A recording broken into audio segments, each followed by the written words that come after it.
ஆண்டவரும் இரட்சகருமாகிய இயேசு கிறிஸ்துவின் இனிய நாமத்தில் உங்கள் யாவருக்கும் நல்வாழ்த்துக்களை தெரிவித்துக் கொள்கின்றேன். இந்த நாளிலும் கூட உங்களோடு கூட பேசும்படியான ஒரு தலைப்பு விடுதலையின் வாழ்வு என்பதாகும். கடந்த ஒளிபரப்புகளிலே இந்த புதிய வருடத்திலே புதிய காரியங்களாக, ஆவிக்குரிய ஜீவியத்திலே புதிய காரியங்களாக எவை என்பதை குறித்து நான் பேசியிருக்கின்றேன். அதாவது கடைசியிலே புதிய வாழ்வு என்பது என்ன, அந்த புதிய வாழ்வு கிறிஸ்துவுக்குள்ளான வாழ்வு எப்படி இருக்க வேண்டும் என்று சொல்லி, அது ஒரு சந்தோஷமான வாழ்வு, சமாதானமான வாழ்வு என்று உங்களோடு கூட நான் பகிர்ந்து கொண்டிருக்கின்றேன். இந்த நாளிலே கிறிஸ்துவுக்குள் வாழ்கிற ஒரு புதிய வாழ்வு, அது ஒரு விடுதலையின் வாழ்வாக இருக்கிறது. அருமையானவர்களே, எனக்கு அருமையான சகோதர சகோதரிகளே, அநேகர் இந்த நாட்களில் சத்துருவினால் வஞ்சிக்கப்பட்டு பாவ பழக்கத்திற்கு அடிமையாக இருக்கிறார்கள். பாவ சுபாவங்களுக்கு அடிமையாக இருக்கின்றோம். சத்துருவாகிய பிசாசுக்கு நாம் அடிமையாகி அவன் தூண்டுகிற காரியங்களை, அவன் செய்கிற எண்ணங்களை நாம் சிந்திக்கிறோம், செய்து கொண்டிருக்கிறோம். ஆனாலும் அந்த அடிமைத்தனத்திலிருந்து விடுதலை தரும்படியாக இயேசு கிறிஸ்து இந்த உலகத்தில் வந்தார். அந்த இயேசு கிறிஸ்து நமக்குள் வரும்பொழுது நிச்சயம் விடுதலை தருவார். விடுதலை பெற்ற ஒரு வாழ்வை நாம் இந்த உலகத்தில் பிரச்சனைகள் மத்தியிலும் நாம் வாழ்ந்து காட்ட முடியும். அருமையானவர்களே, இந்த அடிமைத்தனம் எப்படி வந்தது? ஆதாம் ஏவாளை கர்த்தர் படைத்த பொழுது சுதந்திரமாக படைத்தார். தேவ சாயலிலே, அவருடைய மகிமையான சாயலிலே படைத்தார். எல்லாவற்றையும், அவளுக்கு தேவையானவற்றை எல்லாவற்றையும் படைத்து எல்லாம் நல்லது என்று கண்டார். அவர்களையும் படைத்து மிகவும் நல்லது என்று சொன்னார். இப்படியாக படைக்கப்பட்ட அந்த ஆதாம் ஏவாளுடைய மனம் வஞ்சிக்கப்பட்டது.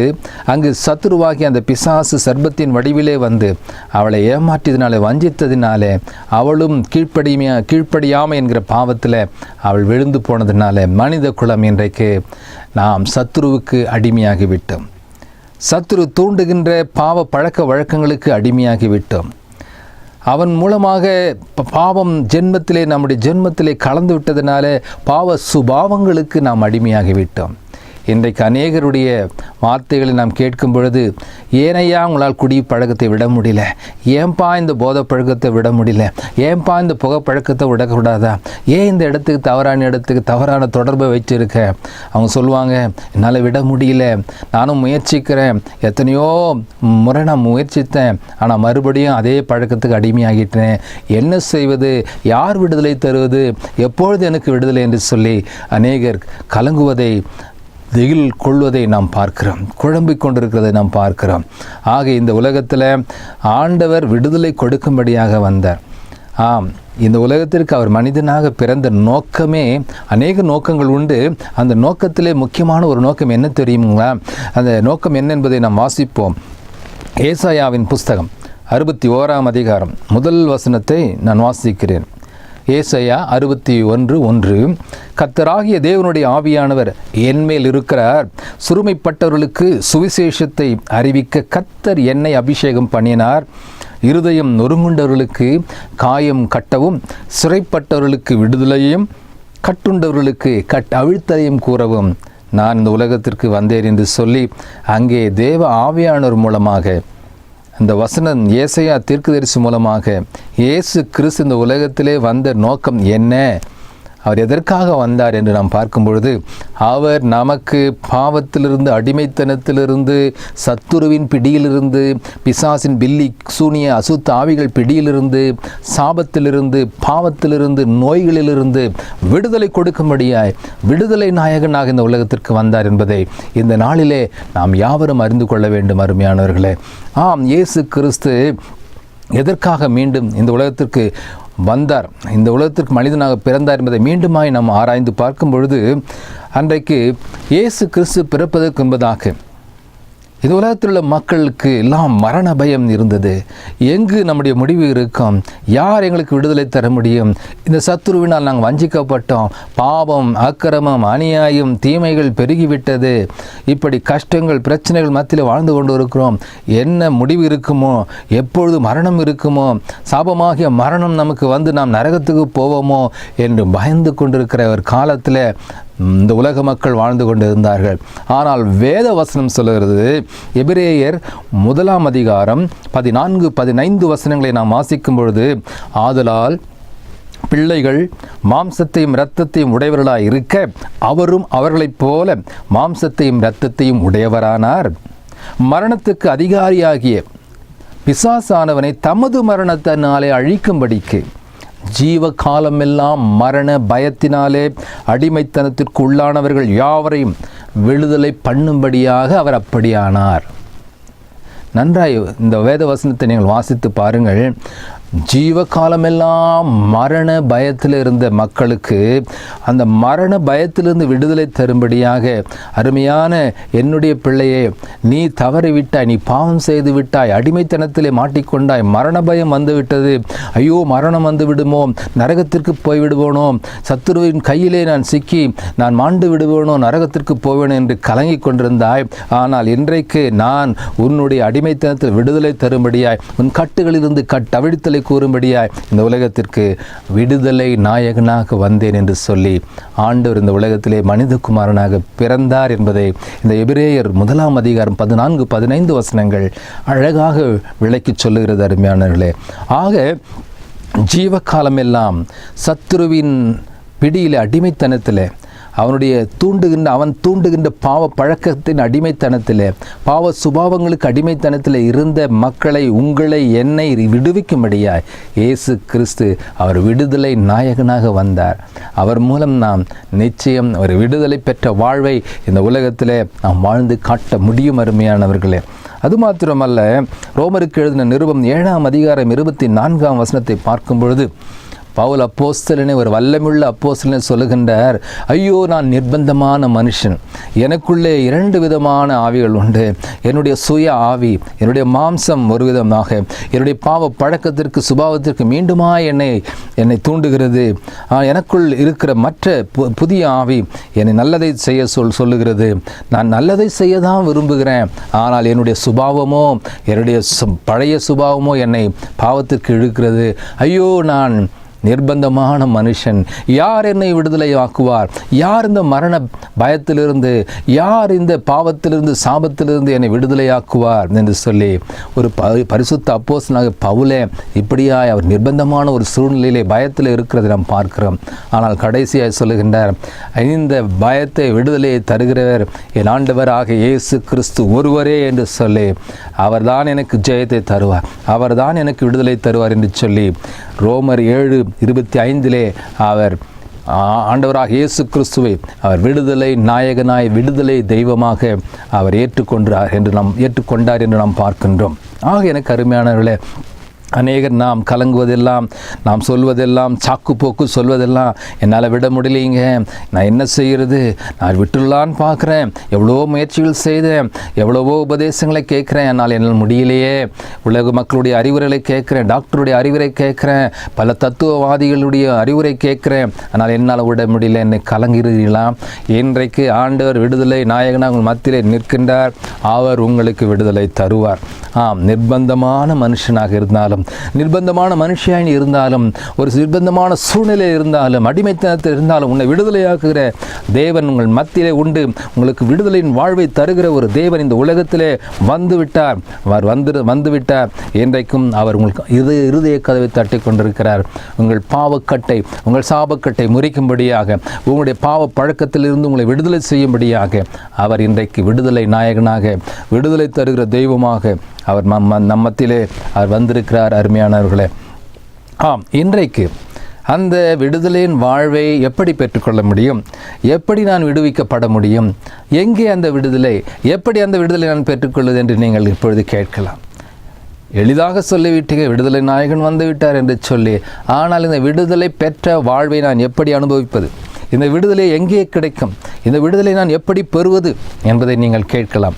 வேத வசனத்தின் அடிப்படையில், வேத வாக்கியங்கள் கூறுகிற வழியிலே நாம் வழிமுறைகளை கடைபிடிப்போமானால், அப்படியாக நடப்போமானால், நிச்சயம் நமக்கு இந்த கஷ்டமான சூழ்நிலையிலும், மிகவும் பாவ பழக்கங்கள், பாவங்கள் நிறைந்த இந்த உலகத்தின் மத்தியிலும் ஒரு விடுதலை பெற்றவனாக, விடுதலை பெற்ற வாழ்வை நாம் வாழ்ந்து காட்ட முடியும். அருமையானவர்களே, ஆம், வாசிப்போம். முதலாவதாக எப்படி நாம் விடுதலை பெற முடியும்? யோவான் சுவிசேஷம் 8ஆம் அதிகாரம் 32ஆம் வசனம் நாம் நன்கு அறிவோம். சத்தியத்தை அறிவீர்கள், சத்தியம் உங்களை விடுதலையாக்கும். சத்தியத்தை அறிவீர்கள். சத்தியம் என்பது வேத வாக்குகள், தேவனுடைய சத்தியங்கள் அடங்கிய சத்திய வசனங்கள். அது மாத்திரமல்ல, இயேசு கிறிஸ்து சொன்னார், நானே வழி, நானே சத்தியம், நானே ஜீவன் என்று சொன்னார். இந்த உலகத்தில் அநேக உபதேசங்கள் இருக்கலாம், அநேக கொள்கைகள் இருக்கலாம், அநேக மதங்கள் இருக்கலாம். ஆனால் அவைகள் சொல்ல முடியாது. இயேசு கிறிஸ்து தைரியமாய் சொன்னார், நானே சத்தியம் என்று சொன்னார். என்ன சத்தியம் அது? இந்த உலகத்தில் பாவம் வந்தது எல்லாருக்கும் தெரியும். பாவம் சாபம் வந்தது நமக்கு தெரியும். மரணம் மனிதனுக்கு வந்தது நமக்கு தெரியும். ஆதாம் ஏவாள் மூலமாக இந்த பாவம் சாபம் நமக்கு வந்தது என்று தெரியும். ஆக இந்த பாவத்திலும் சாபத்திலும் எவ்வளவு நாட்கள் நாம் வாழ முடியும்? யார் விடுதலை தருவது?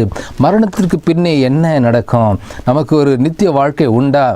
இப்படிப்பட்ட பல கேள்விகளுக்கு, குழப்பங்களுக்கு, சந்தேகங்களுக்கு வேதம் சத்தியம் தெளிவாக இந்த சத்தியத்தை விளக்கி சொல்கிறது. பாவம் மனிதன் செய்து விட்டான். எல்லாரும் பாவம் செய்து தேவ மகிமை அற்றவர்களானார்கள். எல்லாரும் எனும் நானும் கூட. ஆனால் இயேசு கிறிஸ்து இந்த உலகத்திலே பாவ பரிகாரியாக, பாவ நிவாரண பலியாக, வெள்ளாட்டுக்கடா மற்ற பலிகள் தேவையில்லை, என்னுடைய இரத்தத்தை நான் சிந்தி, தூய இரத்தத்தை சிந்தி உங்களை பாவத்திலிருந்து விடுதலையாக்கும்படியாய், பாவத்தின் அடிமைத்தனத்திலிருந்து விடுதலையாக்கும்படியாய், பிசாசின் பிடியிலிருந்து விடுதலையாக்கும்படியாய் இந்த உலகத்திற்கு வந்து நான் இரத்தத்தை பாவத்திற்கு பலியாக நிவாரணமாக நான் சிந்திருக்கிறேன். என்னை விசுவாசிக்கும் பொழுது, இயேசுவாகிய ஆண்டவராகிய இரட்சகராக இயேசுவை நாம் விசுவாசிக்கும் பொழுது, அவர் இரத்தம் எனக்காக சிந்தினார் என்று விசுவாசிக்கும் பொழுது நாம் பாவத்திலிருந்து சாபத்திலிருந்து விடுதலை பெற முடியும். அதுதான் சத்தியம். நமக்கு ஒரு மீட்பு உண்டு, நமக்கு ஒரு நித்திய ராஜ்யம் உண்டு. மரணம் கிடையாது, நித்திய மரணம் கிடையாது. மரித்தாலும் பிறகு ஆண்டவரோடு கூட நித்திய வாழ்வோம். இதுதான் சத்தியம், இதுதான் சுவிசேஷம், இதுதான் நற்செய்தி, இதுதான் கிறிஸ்தவம். ஆக இந்த சத்தியத்தை அறிந்தால், இந்த சத்தியத்தை ஏற்றுக்கொண்டால், அந்த சத்தியம் கிறிஸ்துவின் சத்தியம், அந்த கிறிஸ்து உங்களை விடுவிப்பார். இதுதான் சத்தியம். அநேகர் இந்த சத்திய வசனத்தை வாசிக்காதனாலே, தியானிக்காதனாலே, சரியாக கேட்டு கவனிக்காததுனாலே, அதன்படி நடக்காதனால தான் விடுதலை பெற முடியல. ஆனால் இன்றைக்கு இந்த சத்தியத்தை நீங்கள் வாசித்து பாருங்கள். இந்த சத்திய வசனத்தை வாசித்து அதன்படி நடந்தவர்கள் இன்றைக்கு அநேக பாவ பழக்கத்திலிருந்து, அடிமைத்தனத்திலிருந்து விடுதலையாகி இன்றைக்கு அவர்கள் தேவனுடைய பிள்ளைகளாக, தேவனுடைய ஊழியர்களாக மாறியிருக்கிறார்கள். அநேக சாட்சிகளை நாம் கூற முடியும். இரண்டாவதாக, அதே யோவான் சுவிசேஷம் 8ஆம் அதிகாரம் 36ஆம் வசனம் நமக்கு நன்கு தெரிந்த வசனம். அந்த வசனம் சொல்கிறது, ஆகையால் குமாரன் உங்களை விடுதலையாக்கினால் நிச்சயமாய் அல்லது மெய்யாகவே விடுதலை ஆவீர்கள். குமாரன் என்று சொன்னால் தேவகுமாரனாக இயேசு கிறிஸ்து மனித குமாரனாக நமக்காக இந்த உலகத்தில் நம்மை விடுவிக்கும்படியாய், பாவத்திலிருந்து சாபத்திலிருந்து நம்மை விடுவிக்கும்படியாய், நரகத்திற்கு போவதிலிருந்து நம்மை விடுவிக்கும்படியாய், சத்துருவுடைய பிடியிலிருந்து விடுவிக்கும்படியாய் இந்த இயேசு கிறிஸ்து மனித குமாரனாக பூலோகத்திலே நமக்காக அவர் வந்தார். அந்த மனித குமாரனாக இயேசு கிறிஸ்துவை அறிந்து உள்ளத்திலே ஏற்றுக்கொண்டால் நிச்சயம் உங்களுக்கு விடுதலை. உங்கள் வாழ்க்கையிலே என்ன பாவம், என்ன சாபம், என்ன பாவ பழக்கத்திலே நீங்கள் மாட்டிக்கொண்டிருக்கிறீங்க, என்ன பாவ சுபாவங்களை விட முடியல, பொறாமை என்னால் விட முடியல, இது தப்பான எண்ணம் தான், அதை விடலான்னு முடியல, கோபம், முன்கோபம், எரிச்சல், பகை, விரோதமான எண்ணம், கசப்பான எண்ணம் உள்ளத்தில் நிறைஞ்சிருக்கு, விட முடியல. காரணம் சத்துரு உங்களை தூண்டி அந்த பாவ சுபாவத்துக்கு அடிமையாக்கி விட்டதுனால விடுபட முடியல. ஆனால் இயேசுவை நீங்கள் அறிந்தால், அந்த குமாரனை அறிந்தால், அந்த குமாரன் உங்கள் பாவ பழக்கத்திலிருந்து விடுதலை செய்வார். அந்த இயேசு கிறிஸ்து, அந்த தேவகுமாரன் உங்களுடைய பாவ சுபாவத்திலிருந்து உங்களை விடுதலையாக்கி நல்ல சுபாவத்தை, தெய்வீக சுபாவத்தை கொடுப்பார்.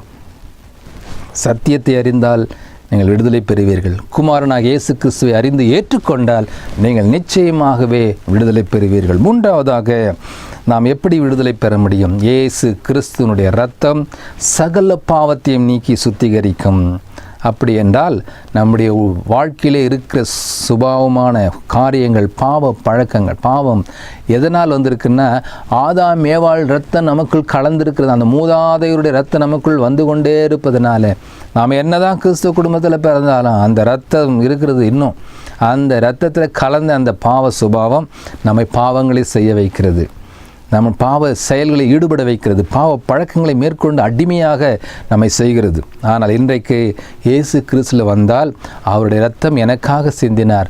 ஆண்டவரே, உம்முடைய தூய இரத்தத்தினால நான் செய்த பாவங்களை முற்றிலுமாய் கழுவுங்க ஆண்டவரே, என்னை சுத்திகரிங்க ஆண்டவரே, என்னை மீட்டுக்கொள்ளுங்க ஆண்டவரே, என்னை ரட்சிங்க ஆண்டவரே என்று நீங்கள் கேட்கும் பொழுது உங்கள் பாவத்தை எல்லாம் அது எப்படிப்பட்ட செக்கச்செவேர் என்றாலும் அவர் பஞ்சை போல வெண்மையாக மாற்றி அவர் உங்கள் பாவத்தை இருந்து உங்களை விடுதலையாக்குவார், உங்கள் சாபத்தை முறித்து விடுதலையாக்குவார், உங்களுடைய நோய்களிலிருந்து விடுதலையாக்குவார். அருமையான அவருடைய இரத்தம், இயேசு கிறிஸ்துவின் இரத்தம், வெள்ளாடு மற்ற விலங்குகளுடைய இரத்தம் அல்ல, இயேசு கிறிஸ்துவினுடைய தூய இரத்தம், உங்களுக்காக சிந்தப்பட்ட ஒவ்வொரு சொட்டு இயேசுவின் இரத்தம், அதுதான் உங்கள் பாவங்களிலிருந்து விடுதலையாக்கும், உங்களை சுத்திகரிக்கும், உங்களுக்கு மீட்பு கொடுக்கும். ஆக எபிரேயர் 9:12 சொல்லுகிறது, வெள்ளாட்டுக்கடா இளம் காளை இவைகளுடைய இரத்தத்தினாலே அல்ல, தம்முடைய சொந்த இரத்தத்தினாலும் ஒரே தரம் மகா பரிசுத்த ஸ்தலத்திலே பிரவேசித்து